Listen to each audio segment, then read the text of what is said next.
Loshak. We are talking right now with Dave Golokhov, senior sports columnist from AskMen.com. And Dave, one game that you say you like this week is the Pittsburgh-Cincinnati game. Cincinnati's a small home dog. Pittsburgh is had their bye a couple of weeks ago, but they're still dealing with some injuries. Cincinnati, they're coming off of the loss to Cleveland. I got to think that Cincinnati might be the play here, getting plus odds, and I might like them even more, like buying up to -1 or -2 and getting pretty decent-sized plus odds there. But I know you don't really agree with that. Tell me why you like Pittsburgh here. Yeah, I like the Pittsburgh Steelers here. The Cincinnati Bengals have feeded off these weak teams in the AFC, and that's how they built their fed. Yep. They've fed off these weak teams. They fed off these weak teams. Yeah. Fed.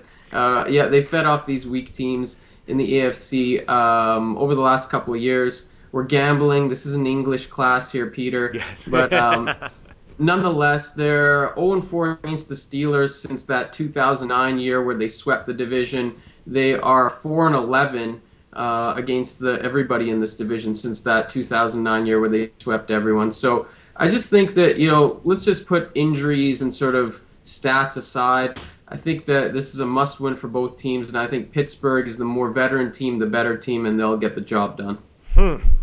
Yeah, I hear you. But I guess, my sense this year of Cincinnati in general is that they were a little bit undervalued, and now that they've actually, scuffled a bit and lost a few games, I'm thinking that maybe they're even more undervalued, and this is kind of like this. First of all, Pittsburgh last week, or when Pittsburgh went on the road at Tennessee, that was a classic situation where the public was all over Pittsburgh, and on YouTube people made these comments that Pittsburgh is just not a very good road team in general, and I didn't bet Tennessee there, but here I'm thinking about applying the same principles to a team, Cincinnati, that's obviously much better than Tennessee, and I'm thinking that you might apply the same thing here and get some pretty decent plus odds and get a win here, but you don't think that's the case?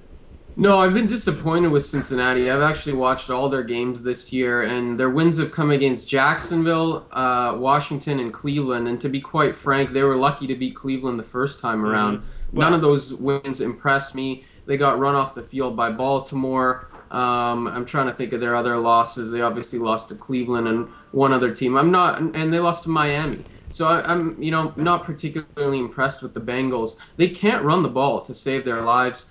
Ben Jarvis Green Ellis stinks. He's averaging, I think he's one of the leaders in rushing yards, but he's averaging about 3.2, 3.3 yards per carry. Andy Dalton's already thrown 3 pick sixes this year. Other than A.J. Green, you don't really get a whole lot of consistency from this offense. They stink on third downs. I just see Pittsburgh's passing game being a little bit better than Cincinnati's in this case, and them edging Cincy for the win here. Yeah, it sounds right to me. You're making a good argument. I'm going to take back most of my Cincinnati bet, if not all of it, but I admit I did bet it on the opener. Thanks, Dave.